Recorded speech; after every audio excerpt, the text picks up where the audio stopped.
merong pwedeng purihin kay Satanas pagkasipag-sipag niya. At nakakasingit siya sa bawat anak ng Diyos na tamad. Tamad mag-isip, tamad na gumawa ng mabuti, pagagawin niya ng masama. Boredom can give birth to vice. And this is one of the sons or fruits of boredom. Bisyo. Mga masasamang nakakasanayang gawin. Bored people, idle people can invent something bad to do. At maraming naiimbentong gawing masama ang taong hindi busy, lalo yung naiinip at nababalisa. 1 Timothy 5:13, they get into the habit of being idle and going about from house to house. They become idlers, gossips, and busybodies, saying things they ought not to. So one of the sons of boredom is gossip. Marami pong mga chismosa, bored lang yan sa sarili nilang buhay. Kasi kung exciting ang buhay nila, mawala sila ng oras para manghimasok sa buhay ng may buhay. And so meddling also, as warned in Timothy, is part of the fruits of boredom. Pag ang buhay mo walang nagaganap, buhay ng iba ang gusto mong kalikutin at pakialaman at panghimasukan. Kaya po yung mga mahilig magchismis, mahilig makialam sa buhay ng may buhay, ang dapat nating reviewin, what's wrong with your life? What is so uninteresting in your life that you're so interested and available to be interested in the life of others? Sayang naman ang buhay mo kung wala kang inisip kung sino na ba ngayon ang boyfriend ni ganong artista. Sayang naman ang buhay mo kung inisip mo sino na ba ngayon ang minamahal ng ganong kapitbahay. Dahil nakatunganga ka lang at nanonood sa buhay ng may buhay. And chances are, these people don't even know that you exist. And you spend so much time and energy thinking about them, gossiping about them. Yung pa po mga walang magawa, lalo't habang walang magawa ay naglalasing pa at kung ano-ano pang ginagawang negative, magda-drugs pa. Lalo ngayong nagkakaroon ng pagkakataon si Satanas na pakilusin sila. Proverbs 1:11, idle men say, come along with us. Let's lie in wait for someone's blood. Let's waylay some harmless soul. Many people who are bored can actually commit murder. Physical murder, psychological murder, all types of murders. Dahil mga walang magawa. Kaya nakakatakot maglakad sa mga lansangan na maraming standby na walang magawa sa buhay. Kasi ang unang dumaan ditong naka-yellow, saksakin natin. Kasi wala silang magawa sa buhay. Kaya kailangan may ginagawa ang tao. 2 Samuel 11:1-2, in the spring, at the time when kings go off to war, David sent the king's men and the whole Israelite army, but David remained in Jerusalem. One evening, David got up from his bed and walked around on the roof of the palace. From the roof, he saw a woman bathing. The woman was very beautiful. You know the rest of the story. Sabi niya, sino ang magandang babaeng yung naliligo? She was having the purification bath that women do right after their monthly period. So malinaw na malinaw that this woman just had her menstruation and therefore she's not pregnant. But her husband was a loyal soldier of the king. Walang magawang hari, ang kanyang mga hukbo nasa gera, ba't siya nasa palasyo? Hindi siya manguna doon sa gera. So sa paglalakad-lakad niya sa kanyang bubong, and of course in Israel, you could walk on your roof. Flat yung mga bubong. Nakita niya yung babae, nalaman na niya lahat at may asawa, ipinakuha pa rin niya nung gabi na yon. At sinipingan niya, at pinaulit-ulit pa niya yon. Nagkaroon ngayon ng problema, sabi ng babae, I'm pregnant. So anong pinagawa naman itong si David? Ipinatawag niya yung asawa from duty para pauwiin, hoping na sisipingan ng asawa yung wife niya para akala niya siya ang dahilan kung ba't naging pregnant ang wife niya. Eh hindi naman, dahil napakagaling na lalaki nito, sabi niya, paano ko naman uuwiin yung asawa ko yung mga kapwa ko sundalo nandun sa labanan. So doon lang siya natutulog sa labas ng bahay nila, hindi siya umuwi. And besides, these soldiers have taken the purification rites of men going to war, and one of those rites is not to go to bed with their wives while the war is in progress. So napakagaling na lalaki. Eh paano ngayon yan? Paano ipapaliwanag na nagdadalang tao si Mrs. Mental telepathy? So kinailangan ngayong ipapatay ni David yung sundalo niya. Sabi niya sa mga ibang officer, dalhin niyo doon sa harapan ng labanan, doon sa front lines. At pag nandun, iwan nyo para mapatay ng kalaban. Meron namang mga naging pagkakamali, marami pang nadamay na namatay. Dahil walang magawa yung hari, gumawa ng kabulastugan. Anong naging bunga nito? Temptation, outright adultery, betrayal of his loyal soldier, corruption of everybody around him, murder of a loyal citizen, and later on, yung anak na yun ay pinagdalang tao, namatay yun, kinuha yun ng Diyos, death of a child. Maraming pwedeng maging masamang bunga ang boredom. However, the same boredom that produces vice can produce virtue. Like the same heat that melts the wax, hardens the clay. Isang bagay, pareho lang yan, pero pwedeng magkabunga ng mabuti, pwedeng magkabunga ng masama. Pwede naman ang isilang dahil wala kang magawa, maging dakila ang pag-iisip at dakila kang tao. Si Solomon, na walang duda, nabobore din yan dahil ang talino niya, nag-iisa siyang matalino. Can you imagine, ikaw lang yung matalino? Kakabore yun. Ecclesiastes 2:4-6, I undertook great projects. I built houses for myself and planted vineyards. I made gardens and parks and planted all kinds of fruit trees in them. I made reservoirs to water groves of flourishing trees. Marami siyang mga projects. Boredom could lead to civic projects. Kaya maraming ladies of leisure nagkakaroon ng civic projects. At least maganda yung pinili nila. Social concern projects kaysa laging sosyalan. Pwede ka naman pumili kung magiging social work ba yung gagawin mo o puro sosyala na lang sa buhay. Like Rizal in Dapitan. Can you imagine Rizal, a very international person?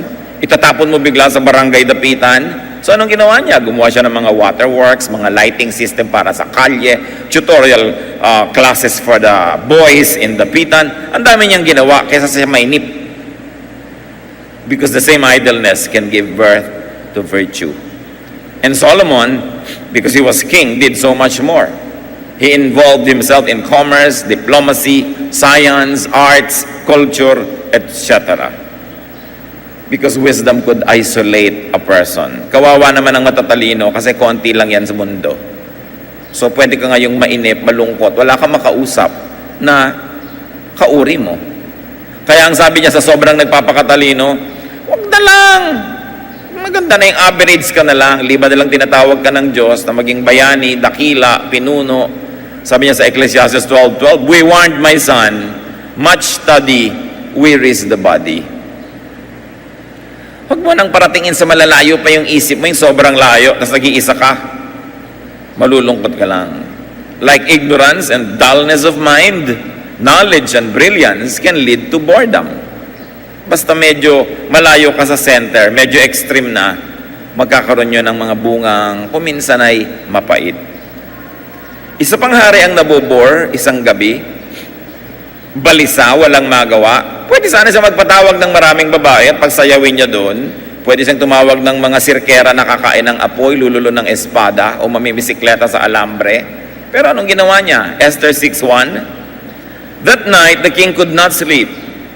So he ordered the book of the Chronicles, the record of his reign, to be brought in and read to him. Imbes gumawa ng kabalastugan, sabi, buksan ang history books. Ano bang mga pinaggagawa natin ng mga nakaraang taon na ito? Sige, basahin sa akin, may tagabasa naman. So, this boredom led to study. It led to review of things and to the correction of an oversight. Meron dong nabuklat na meron palang isang bayaning nagligtas ng buhay niya, hindi pa napepremyohan. So yun ay itinuwid. Yan ang mga maaring maging anak ng boredom. Tingnan natin yung tatay, the father, or cause of boredom. Isa sa mga pinakamalalaking karakter ng tatay ng boredom, idleness. Tulad ng binagit natin. Too much time. Too much space. Proverbs 6:10-11, a little sleep, a little slumber, a little folding of the hands to rest, and poverty will come on you like a bandit. Pag lagi ka lang nakahiga, nakatunganga, namamahinga, nakahalukip-kip, siguradong magiging mahirap ka, magdarahop ka. And this poverty can also mean poverty of the mind. Hindi lang poverty ng bulsa, of the soul, of the spirit. Pag wala kang ginagawang mabuti, hindi ka lang maghihirap economically, maghihirap ka rin intellectually. Kasi walang nadadagdag sa iyong runong, magiging mangmang ka. So, idleness can be a father of boredom. Too much regularity can also be a father of boredom. Too much routine and evenness and predictability. Yung ang buhay mo parang relo ng City Hall, hindi umaandar. Lagi ka na lang nandun. Yun at yun. Titingin ka 4 o'clock. No? Kasi walang pondo yung City Hall, pero yung asawa ng mayor, ang daming relo. Di ba? Mga designer relo pa.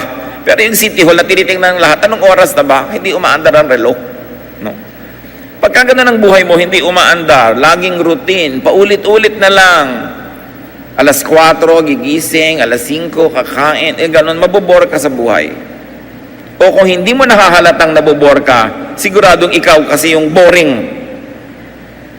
Para kang relo.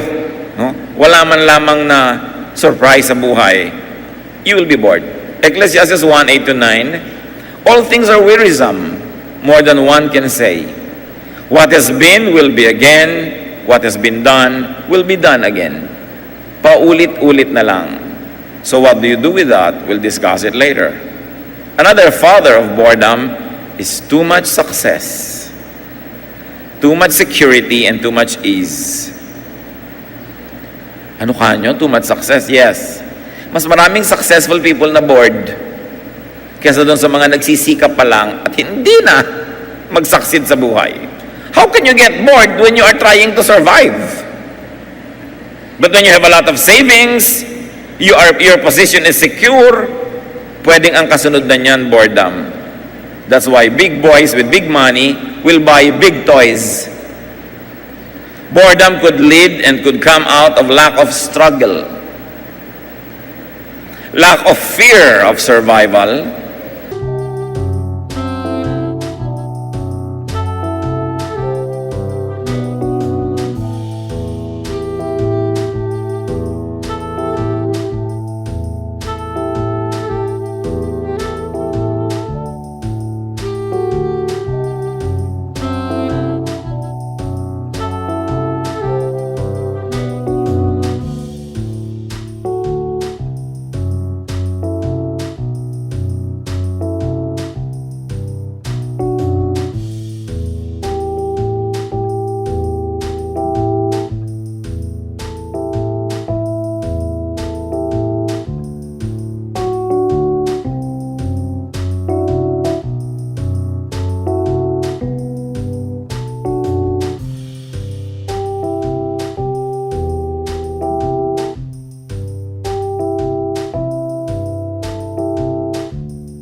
lack of threats and danger to life can actually lead to boredom. Yung masyado kang successful at secure. Pag ang aga-agang dumating ng tagumpay sa buhay ng isang tao, at pagkatapos wala na siyang inaantay na mas malaking tagumpay, kamumuhian na niya ang buhay. Ayaw niyang dumating ang bukas. Kasi ang pagdating ng bukas, ibig sabihin, paubos ng paubos ang kanyang araw ng buhay, paubos ng paubos ang enjoyment niya, pakonti yun ang pakonti, kasi wala na siyang inaabangan pa. Kaya yung success, hindi rin masyadong kaibig-ibig na dumating ng ubod ng aga. Nawawalan ka na ng hinihintay na darating pa. So ang aga-agang dumating, ano ngayon ang gagawin mo? Maliban na lang makaimbento ka ng iba na namang proyekto sa buhay. Kaya maraming very bored people, yung magtataka ka, yung ang laki-laki ng bahay, ang ganda-ganda, may mga TV, may mga kung ano-anong equipment, may bahay dito, may bahay doon, pwedeng magbakasyon kahit saan, pwede namang mag-aeroplano, pwede namang magsaya, pwede mag-shopping, pero bored pa rin. Kasi walang struggle. Ngayon, yung babaeng laban ng labas sa gilid ng release ng tren at yung naglalaba kasi halos masagasaan siya, paano siya mabobore? Iwas siya ng iwas. Gusto man niya magpahinga, hindi siya makapagpahinga dahil yung nilaban niya, paplantsahin pa niya mamaya. Habang pinaplantsa niya, magluluto pa siya. Ang dami niyang gagawin sa buhay. Boredom is not in the language of the very poor. Kaya kuminsan, poverty can be a blessing. Mabuti ng poor ka na nalilibang kaysa mayamang kang bored. And it's terrible when you can afford boredom because you can also avoid the vices that you try to cover up your boredom with. Kaya napakaraming mga nagagawang hindi tama nung maraming mga pera. Each day that passes could be counted as a loss to the very, very successful. Sa mo, ang yaman-yaman ko na, sayang naman, naubos ang isang araw, nabawasan na ang life ko uli. So tuwing humahapon, tuwing gumagabi, halos pang hinayangan mo ang paglampas ng panahon. Kasi wala ka nang inaabangan. Pero yung mga iba, yung mga ordinary working people like us, wow, 3 buwan na lang, meron ng 13th month pay. May inaabangan ka man lang. At kahit yung 13th month pay mo ang konti, alam na alam mo kung anong gagawin mo doon. Yung ang dami-daming pera, actually, hindi naman niya malaman ano nga bang gagawin niya dyan sa pera na yan. So, meron ding blessing pag kinakapos ka. At least hindi ka nabobore. Boredom could even turn into fear of the passing of time. It is very important to appreciate your station in life no matter what it is. Siyempre may boredom din ang mga kapuspalad at mga mahihirap pero hindi nagtatagal kasi ginigising sila agad sa katotohanan na meron silang kailangang gawin. And they become busy. Boredom can be an indicator of something that its victim should actually be thankful for. When you're very, very healthy, wala kang sickness, you can be bored.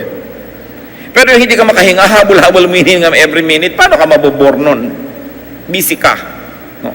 Hindi mo naisipang magpakamatay dahil pinipilit mong huwag mamatay. Ang nakakaisip lang naman magpakamatay yung walang threat sa buhay niya.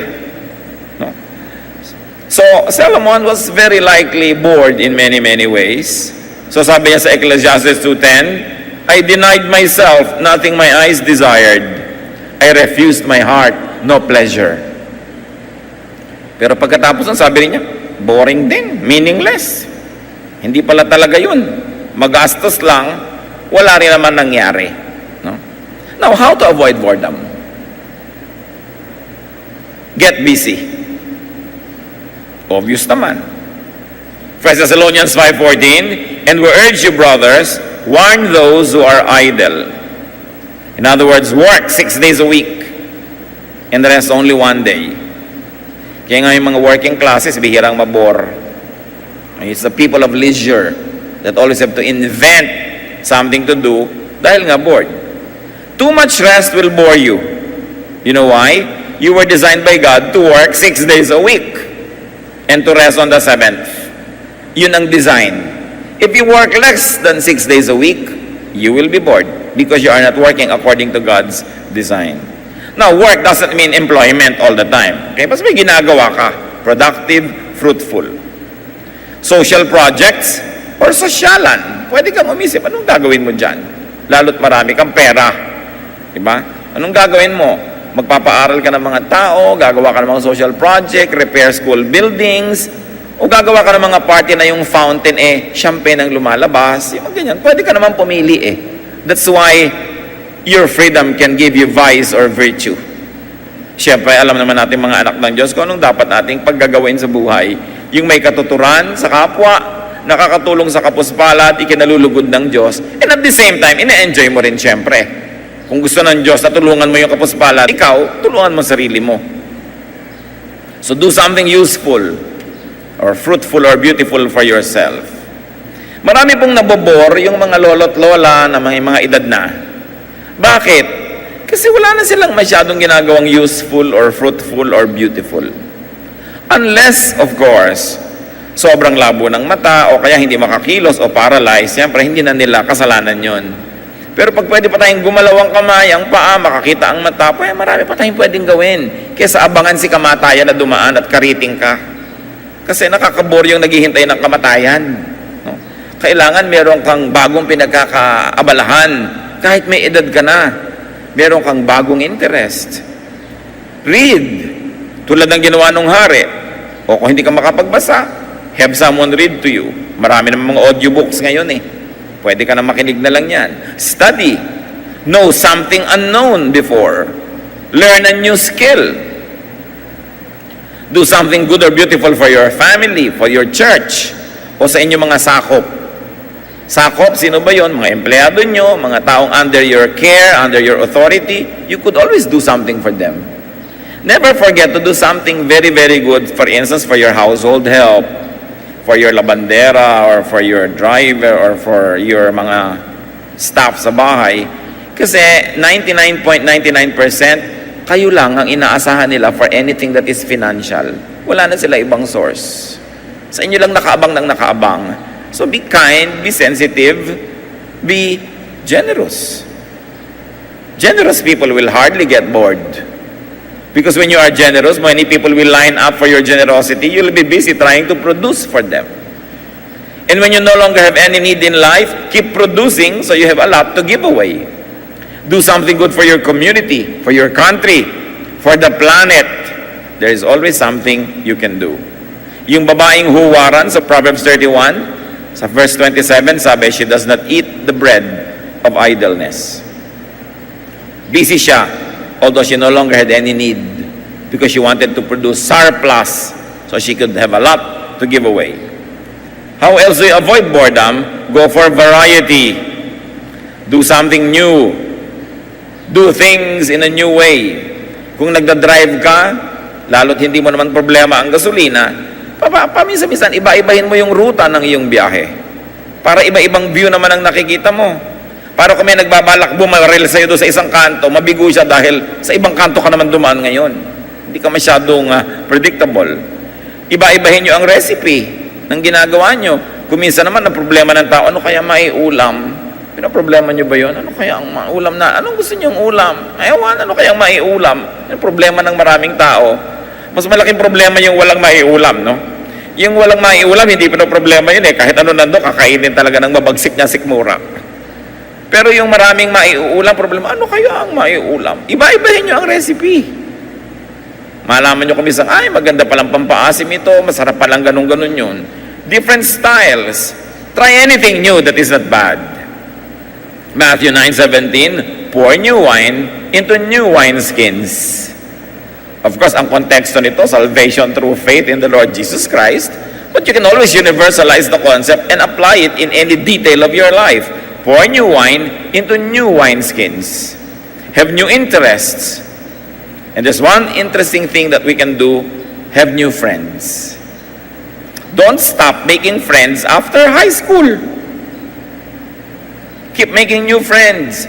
And if you are free romantically, have new flames and passions. Renew your interest. Revive forgotten dreams and forgotten passions. Yung mga kinailangang ipahinga ang kanilang mga pangarap at mithiin dahil nag-asawa, nagpalaki ng mga anak, etc., etc. At kung naglakihan ang mga anak nyo, free na kayo, go back to the dreams of your youth na maaaring hindi nyo nagawa noon. Explore the unexplored part of you and side of you. And seldom will you find life boring. Maraming puso ng tao libingan, sementeryo. Alam nyo kung ano mga nakalibing? Mga pangarap na nabigo. Pwede nyo yan i-resurrect, lalo kung meron na kayong means, dahil hindi na kayo masyadong busy trying to survive. Another way, of course, to avoid boredom is to desire. And I mean verb desire. Kailangan tayong laging may minimithi. You are alive. Have passion. Mga Kristiyano, huwag lagi kayong allergic sa word na desire or passion or enjoyment. At lagi nyo na lang ini-equate yan with sin. Pag sinabi mong have fun, sasabihin agad ng iba, just don't compromise. Pag narinig na yung fun, laging compromise ang iniisip. Sobrang successful ang religious leaders to brainwash us into thinking that anything that is fun or happy is evil. It's not true. Sabi ni Lord sa John 10:10, I came that you might have life and have it abundantly, have it to the full. So be passionate while alive because you have plenty of time to be dead. You have plenty of time for eternal rest. So habang hindi pa tayo pinagpapahinga sa tabi ni Abraham, get a life. Kasi pag namatay ka na, may iba na yun. Hindi mo na mababalikan yung hindi mo nagawa ngayon. Ba't ka pa pinadaan dito kung hindi mo naman magagawa yung dapat mong gawin? Ecclesiastes 9:5, For the living know that they will die. Their hate and their jealousy have long since vanished in death. So mawawala na lahat yung passion pag namatay ka na. So habang buhay ka, be passionate. Live while you are alive on earth. How else avoid boredom? Keep setting new goals and new challenges. Gusto niyo magkolehiyo, 70 anyos na kayo? Why not? Nabalitaan niyo ba lately yung 92 na gumraduate pa from college sa Amerika? Yung sa Amerika, may mapupuri ka rin dyan eh. Kasi ang mga tao, hindi mahiyain. 85 pa, pasok sa college, hindi mahiyain. Dito naman, 27 lang, ayaw na. Baka naman matanda na ako. Eh, gawin mo eh. Ano ngayon kung matanda ka? Di ba? Gusto mong mag-masters at 60? Do it. Namatay ka ng 64, at least namatay kang nagma-masters.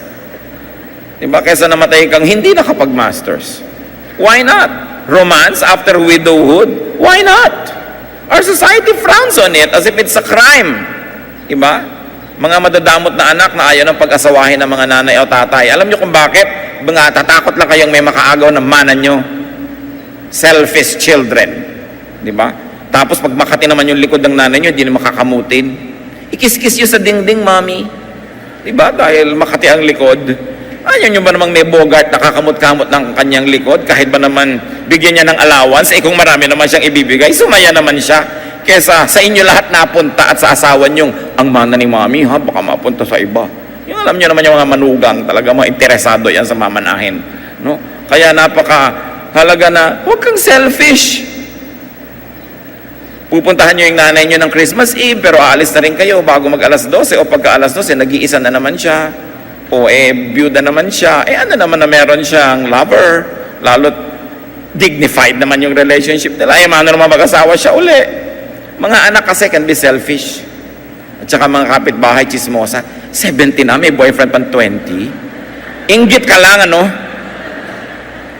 Alam nga namang 70 ka, kuha ka pa ng boyfriend na 75, edi tagalagay ka pa na sa lopa sa likod niya. Mabuti na yung mas bata kaysa sa'yo, mailibing ka man lang niya. Tapos mag-asawa na lang siya uli. At least everybody's happy. People can be so narrow-minded, we forget that we live on this earth only once. And then we ask people not to live their life to the fullest because we have selfish interest. Waiting for death to take its course could be very boring. Sabi mo, naku, ayoko na, malapit na ako mamatay. Ano naman bigla kang namatay habang nagmamarcha ka patungo sa altar? Di ba? At least namatay kang masaya. When you can, brothers and sisters, die active. Die swimming. Die traveling. Die doing social work. Die creating, producing and working, loving and living. There's plenty of time to lie down in your burol.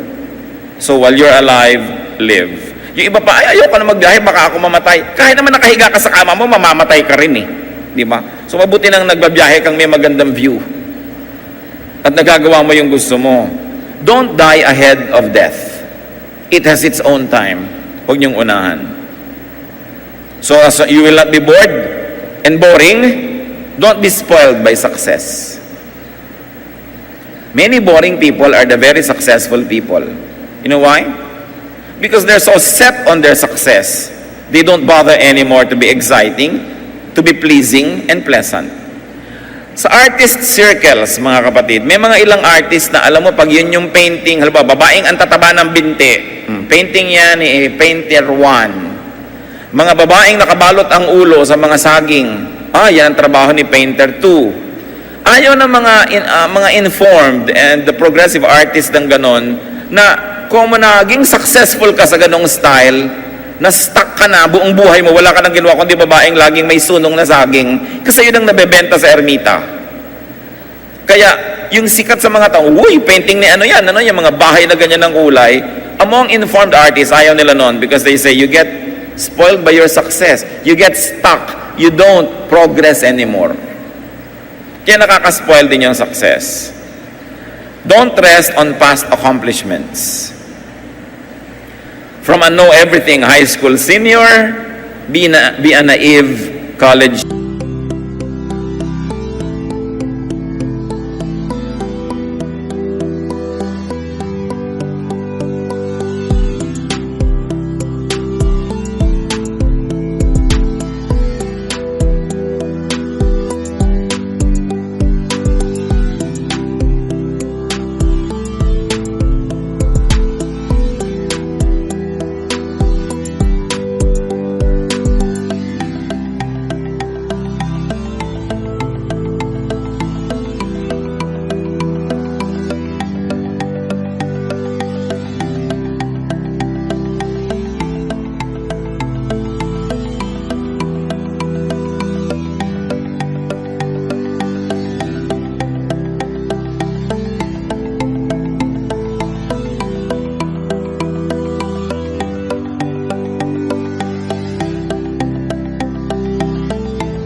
fresh man, and you will have a new world.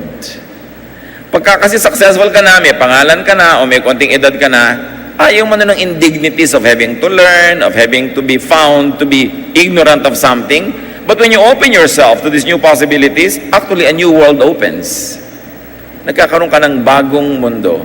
So keep on dreaming and keep on planning. James 4:13, today or tomorrow we will go to this or that city. Spend a year there, carry on business, and make money. Now, that is not bad, as long as you don't leave God out of the equation and the plan. Kaya nadidemonize yung ganitong plan kasi yung nagpaplano, puwera ang Diyos, ang yabang-yabang, parang siya na lang ang gagawa ng buo niyang future. But when you make such new exciting plans, put God in the drawing boards, let God lead you, and that will not be bad. Reinvent your life, yourself, your challenges. Kung bored kayo, mga kapatid, sa inyong trabaho, halimbawa, employed kayo, bored na kayo, gusto nyo mag-apply sa ibang trabaho, magbibigay kayo ng biodata. Sa biodata nyo, sa inyong curriculum vita, ano nakalagay? Yung mga pinag-aralan nyo, yung mga seminar na inattendan ninyo, yung mga naging trabaho at posisyon nyo in the past. Ang ibibigay sa inyong trabaho uli ng pag-a-applyan nyo, the same job. Kasi, ang ibinibigay nyo, binibigyan nyo siya ng informasyon ng inyong nakaraan na gusto nyo ng takasan, malay ba niya gusto nyo takasan yun, yun na ibibigay niya. Kung nag-a-apply kayo sa trabaho at gusto nyo maiba ang posisyon, maiba ang trabaho, huwag kayo magbibigay ng biodata or curriculum vita. Ang ibibigay nyo is what many people call qualifications brief.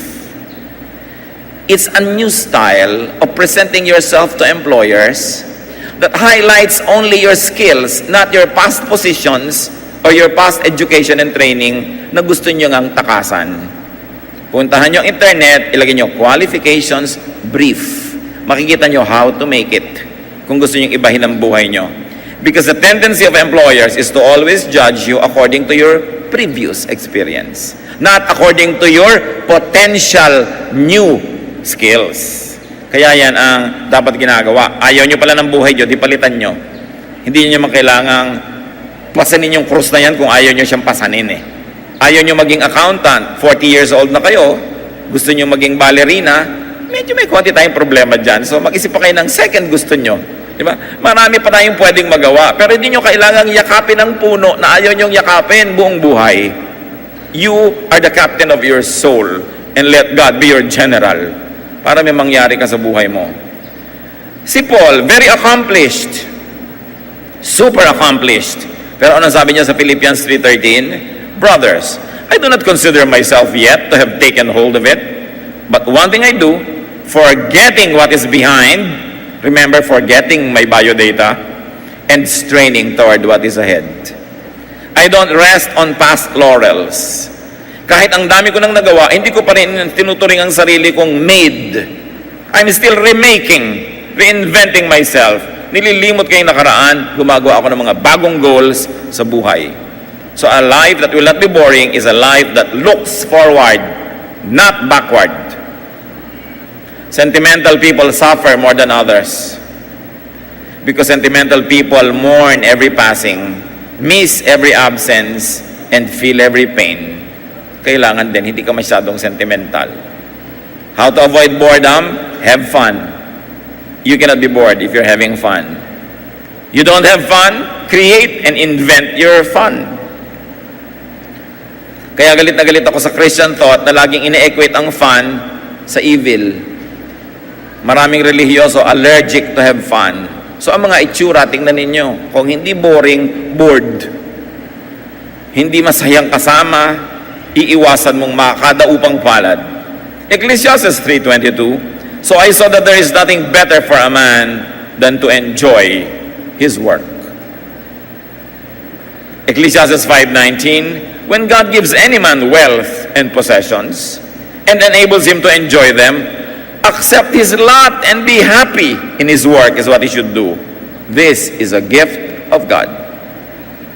Binibigyan ka pala ng pera, huwag kang mag-guilty. Magbigay ka sa church, magbigay ka sa charity, magbigay ka sa mga nangangailangan, and then splurge. Kaya ka nga binigyan ng pera para gastusin mo. Tapos inubos mo lahat sa charity, tapos ikaw ngayon nangangalirang ka parang pindang. Tapos akala mo natutuwa sa iyo yung Diyos. Sabi ng Diyos, hindi ko na nga bibigyan to uli. Binibigyan ko nga, hindi naman ine-enjoy. Nasubukan niyo ba magregalo sa isang tao ng isang bagay tapos hindi ginamit? Bibigyan niyo ba uli? Basta natutuwa ang Diyos sa gastos nyo, bibigyan niya ng replenishment yan. Basta tama, balanced, meron yung iba, meron ka rin. Huwag yung wala ka. Kasali ka doon, kaya nga sa'yo binigay eh. Para kasali ka. Meron bang humahawak ng palayok na hindi nauulingan? Diba? Meron ba namang accountant na may debit credit na walang kupit? Dumadaan sa kamay mo, nakakagawa ka ng paraan. Hindi ko sinasabing mangupit kayo ha. Pag ibinibigay sa inyo ng Diyos, enjoyin nyo yan. Huwag puro guilt trip. Siyempre, pinapagilty kayo ng simbahan para ibigay nyo lahat sa simbahan. Natural. Pero alam nyo, brainwashing lang yun. Tithe lang ang hinihingi ng Diyos tsaka offering. Yung iba sa inyo na. Nagbigay ka ngayon ng love gift sa mga tao, mga charities, pero marami dong sa'yo. Hindi naman nagkakamali ang Diyos, sa'yo binigay eh. Huwag ka lang magkamaling solohin. Yun ang mali doon. Ang relihiyon, 2,000 taon na, walang itinuturo sa tao, kundi isuka mo lahat, ibigay mo lahat sa simbahan. Diba? Magpakahirap ka habang ang tataba ng mga pare. Bakit? Ang tataba ng mga pastor, ang lalaki ng tiyan. Pagkatapos, ang tuturo sa church, fasting. Parang look the part. Kailangan naman credible ka. Sabi sa Ecclesiastes 11:9, be happy. Dapat happy ka. Hindi ka nilikha ng Diyos para torturin. Nilikha ka ng Diyos para sumaya ka kasi mahal ka ng Diyos. Huwag ka lang selfish. Huwag ka lang malasing. Huwag ka lang makalimot. Now, another way to avoid boredom, brothers and sisters, is to entertain problems. Entertain needs and crises. I did not say invite. I said entertain. Dumating ang problema mo, pangangailangan, krisis mo sa buhay, harapin mo. Hindi yung entertain na libangin, ha? Harapin mo yan. Nandyan eh. Why? At the very least, you will not be bored. May blessing din therefore. It is the duty of man to be fruitful and happy, or at least not to be bored and lonely. Lahat tayo, dumarating yung panahon that you have to cross a valley of depression. You have to cross a river of loneliness. Or you have to cross an ocean of crisis. While you are doing that, you may be tired, but you will not be bored. So look at it as a blessing. And once you have crossed, help other people cross also. And with God's help, we can. We can cross every valley. Psalm 23 verse 4, even though I walk through the valley of the shadow of death, I will fear no evil, for you are with me. Your rod and your staff, they comfort me. So hindi ko katakutang tawirin yung madidilim. Kasama ko ang Diyos. And we could be God's rod and staff to comfort one another. Huwag tayong sobrang maging obsessed with our boredom that we forget to minister to other people who might also be bored. Hindi lahat ng nurse, hindi lahat ng doktor, walang sakit. Pero kahit may sakit sila, nanggagamot pa rin. Kaya kahit tayo may niraramdam, may problema, may inaalala, may lugar pa rin para tayo maging maalalahanin sa iba. May lugar pa rin para tayo maging matulungin na bumuhat ng kanilang mga dala kahit tayo man ay may dala-dalang mabibigat na buhat. Kasi sa oras na sarili mo nalang problema ang sinarili mong isipin, bibigat lang yan ang bibigat. Madalas gumagaan ang dala mo kung tumutulong ka sa ibang dalhin yung mga dalahin nila. Hindi natin maipaliwanag, himalayon. That as you help other people with their problems, your problems recede to the background and become smaller. But when you are so focused on your own concerns only, your concerns will grow bigger and bigger and bigger. So when bored, do something. Do whatever it takes to get out of it. Don't entertain boredom to stay too long. And let your boredom give birth, not to vice, but to virtue. Boredom, like birds, cannot be stopped from flying over your head, but you can stop it from nesting in your hair. Pag nararamdaman mong nabobore ka na, gumawa ka na ng paraan. And while still struggling in life, dreaming and hoping, not having yet what you want, just relax and enjoy the struggle. Be thankful. Ibig sabihin lang nun, malayo ka sa boredom. 1 Thessalonians 5:18, give thanks in all circumstances, for this is God's will for you in Christ Jesus. Very importantly, minister to the bored and the depressed. Baka sa bahay nyo, mga kapatid, merong depressed, merong bored. Husbands, baka naman 8 oras kayo sa golf course, bored na si Mrs. Tapos pag uwi nyo pa, ipapalinis nyo pa yung golf clubs. Gusto niyang ipalo sa inyo yung golf clubs dahil wala na kayong ginawa, kundi ba golf. Diba? Ang tagal-tagal yan, 4 hours, 5 hours. Kung ang nagustuhan pa ni big boy with a big toy, yachting. Aba, mga araw at mga 24 hours, 3 days siya na yachting with the boys. Anong gagawa ni Mrs.? To miss you like crazy? Kung minsan ay maraming bored sa buhay nyo dahil nagkukulang kayo. No? Puro sarili mo lang naiisip mo. Kung minsan nalilimutan mo, meron kang bored na anak sa bahay o may bored kang nanay sa bahay, anak. Naboboard na pala yung tatay at nanay mo, layas ka pa ng layas ng bahay. Naboboard na pala yung lola mo. May pananagutan tayo sa isa't isa. Kung hindi ka bored, isipin mo, sino kaya ang bored dito na malibang ko naman, maipasyal ko, makwentuhan ko man lang. Minister to the bored and the depressed. That was the ministry of Jesus. 1 Samuel 16:23, whenever the Spirit from God came upon Saul, David would take his harp and play. Then relief would come to Saul. He would feel better, and the Spirit would leave him. Kita nyo, depressed na depressed yung Saul, tutugtugan ni David. Ang galing ni David, he's a Renaissance man. Sundalo, makisig, mabalasik, pero musician, artist, dancer pa. Diba? Sa kanya na yung mga magagandang mga katangian ng isang kumpletong tao. So give the ministry of companionship. And when you can, refer bored people to those who can help, especially when you yourself cannot help. Give bored people something good to do. Kung may kakayanan kayo, yung bahay nyo, nagmumura sa kalakihan niya, na naliligid ng mga maliliit na dampa sa inyong lugar, huwag mo namang gamitin lang yung pera mo para ipamukha sa mga kapitbahay mo kung gaano sila kahirap at gaano kakayaman. Buksan mo ang iyong garahe, magtayo ka ng cottage industry para yung mga bored wives doon, imbes magchismisan at maghingutuhan, may magawa. Then nakatulong ka sa boredom ng iba. Yung iba sa kawalang magawa, nag-aalaga ng mga kuto sa bote o ilalaglag sa ulo. O hulihin mo lahat, 15 yan ha. So pag nahuli na uli lahat, tapos na, bukas na naman. Pero mo pwede naman silang gawa ng cottage industry. Kung may pera kayo, huwag nyo lang lustayin sa pagyayabang o sa pagpapakitang, I have arrived. Do something for those who haven't. People will be blessed, God will be delighted, and you will not be bored. Everybody goes home happy. Salamat, Panginoon, dahil concerned kayo sa amin. Salamat dahil gusto nyo masaya kami na hindi kami bored.